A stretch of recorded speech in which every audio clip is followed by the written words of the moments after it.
معاشرے میں کیا ہوتا ہے کہ لوگ ایسے عقیدے بنا کے رکھے ہیں قرآن کے بارے میں جی کہ جو کتاب اللہ ہے اس میں جو حکم دیا گیا ہے اللہ تعالیٰ کی طرف سے، چاہے وہ نماز کا حکم ہو، روزہ کا حکم ہے، اور کوئی بھی چیز ہو، جیسے جی اطیع اللہ و اطیع رسول صلی اللہ علیہ وسلم، ایسی طرح کے آیت مبارکہ ہمارے اوپر نازل کیے ہیں.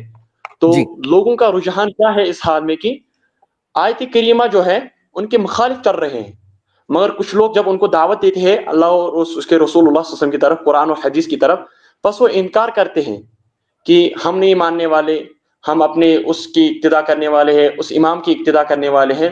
تو شیخ جب ہم کتب پڑھتے ہیں اس حوالے سے، کیا جو کتاب اللہ اور سنت رسول اللہ صلی اللہ علیہ وسلم ہے جی ہمیں اس کی اتباع اور اطاعت کرنی چاہیے کہ جو امام کہہ رہا ہے، کسی مذہب کا امام کہہ رہا ہے، اس کا قول پکڑنا چاہیے؟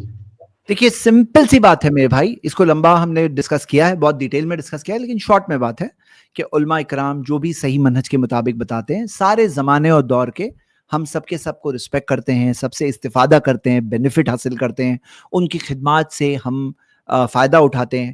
لیکن یہ بات بھی یاد رکھنا چاہیے کہ کوئی عالم چاہے کتنا بھی بڑا کیوں نہ ہو، آخر میں انسان ہے، اور کل ابن آدم خطا، سارے آدم کی اولادوں سے خطائیں ہوتی ہے. کہیں اگر ان سے کوئی بھول ہو جائے تو ہم اگر بولے میں ان کا ماننے والا ہوں، میں فلاں امام کا ماننے والا ہوں، میں ان کی بات نہیں چھوڑوں گا، تو ہم نے کلمہ کس کا پڑھا ہے؟ ہم نے کلمہ تو محمد رسول اللہ پڑھا نا. تو ہم کسی بھی امام کے ایسے مقلد بن جائیں، ان کے بلائنڈ فالوور بن جائیں، ان کی بات نہیں چھوڑیں گے، تو یہ بالکل بھی صحیح بات نہیں ہے. تو اسی وجہ سے ہم لوگ استفادہ کریں سارے علماء کے فتاوے سے، ان کے علم سے، ان کی خدمات سے.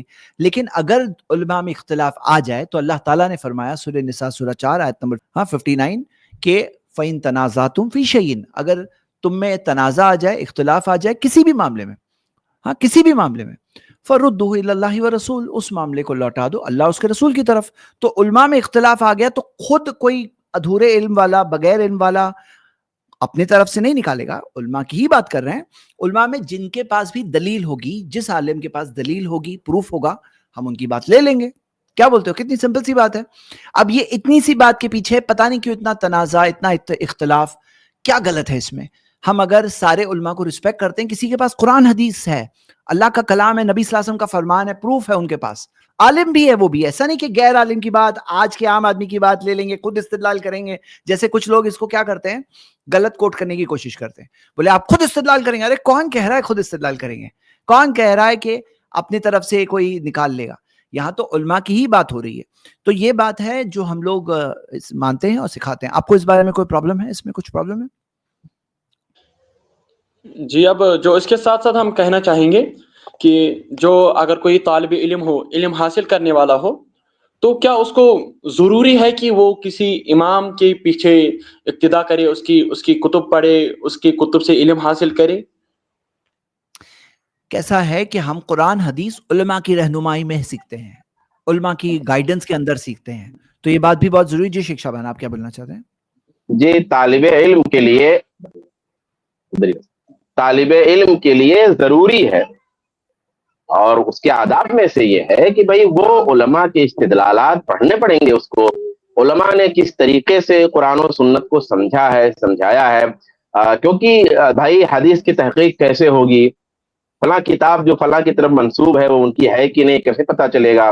فلاں امام کا قول امام ہی کا قول ہے یا کسی اور کا قول ہے، یہ بھی ہم کو معلوم ہونا چاہیے.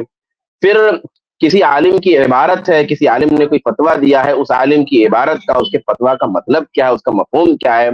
امام شافعی رحمۃ اللہ علیہ نے جو باتیں پیش کی ہیں ان کے پیچھے اصول کیا ہے، ضابطہ کیا ہے. امام ابو حنیفہ رحمۃ اللہ علیہ کی جو فقہ ہے، کیا اس کے پیچھے کوئی اصول ہے، کوئی ضابطہ ہے نہیں ہے، کیا ہے. جو مجتہدین ہیں امت کے، جو علماء ہیں، پھر صحابہ کرام رضوان اللہ تعالیٰ علیہ مجمعین تو اتھارٹی ہیں. تو یہ ساری چیزیں جو طالب علم ہے اسے پڑھنا پڑے گا، اسے جاننا پڑے گا کہ استدلالات کس طرح سے ہوتے ہیں، قرآن و حدیث کو کس طرح سمجھا جا سکتا ہے، ناسخ کیا ہے، منسوخ کیا ہے، مطلق کیا ہے، مقید کیا ہے، اصول حدیث کی باریکیاں کیا ہیں، اصول فقہ کی باریکیاں کیا ہے، اور ایک اصطلاح میں کئی لوگوں نے کیا کیا بات کہی ہے، کس کی بات صحیح ہے. تو یہ ساری چیزیں بغیر ائمہ کرام کو پڑھے ہوئے، بغیر معتبر علماء کو پڑھے ہوئے، ظاہر سی بات ہم اپنے پاس سے تھوڑی لائیں گے. تو یہ ساری چیزیں ہم کو پڑھنی پڑیں گی، جاننی پڑیں گی. اور طالب علم کے لیے ان چیزوں سے استغنا اور بے نیازی نہیں ہے. کیسے بھائی عربی زبان خالی سیکھ لیا اور رسول صلی اللہ علیہ وسلم کی حدیثیں لے کے بیٹھ گیا اور قرآن لے کے بیٹھ گیا تو کیسے دین سمجھ لے گا؟ نہیں سمجھ سکتا ہو. اس میں انحراف کا شکار ہوگا, تجربے میں جائے گا. تجربہ کرنے کی کیا ضرورت ہے؟ علماء نے تجربہ کر لیا, مشاہدہ کر لیا ہے, ساری چیزیں کی ہوئی ہیں, ان کو پڑھنا پڑے گا اور ان کو سمجھنا پڑے گا, اور اس کے بعد پھر وہ عوام الناس کی رہنمائی صحیح طریقے سے کر سکے گا. جی اب اس میں اگر آپ کو کوئی شک و شبہ ہے. جی شکراً. اس کے ساتھ ساتھ میں یہ بتانا چاہوں گا کہ جو سننے والے ہوں گے وہ پریشان ہوتے ہوں گے کہ بات کس بارے میں ہو رہی ہے. میں بات تقلید کے بارے میں کر رہا ہوں. جی شیخ, جیسے ہم مذہبی تعصب جو ہوتا ہے اس حوالے سے ہمیں کیا عقیدہ رکھنا چاہیے مذہبی تعصب کے بارے میں؟ یہ تعصب کی وجہ سے کتنی ساری سنتیں چھوٹ جاتی ہاتھوں سے. آدمی زندگی بھر وہ سنتوں سے محروم ہو جاتا ہے, صرف اس نے سوچا کہ میں اپنے امام کی بات نہیں چھوڑوں گا. اس وجہ سے کتنی ساری سنتوں سے محروم ہو جاتا ہے. اس وجہ سے کتنے سارے ایسے اختلاف جو ختم ہو سکتے تھے وہ ختم نہیں ہوتے ہیں, کیونکہ ختم کرنے کا فارمولا کیا دیا گیا ہے, وہ فارمولا پہ عمل نہیں کریں گے تو ختم نہیں ہوں گے.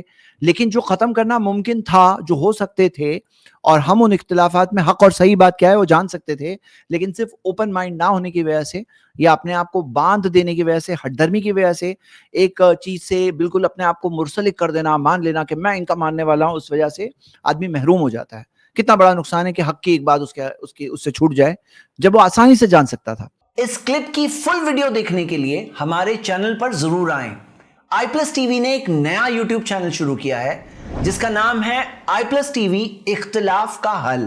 اس چینل پر صرف اختلافی مسائل پر ویڈیوز آئے گی, لیکن دلائل کے ساتھ اور بھائی چارگی کے ساتھ.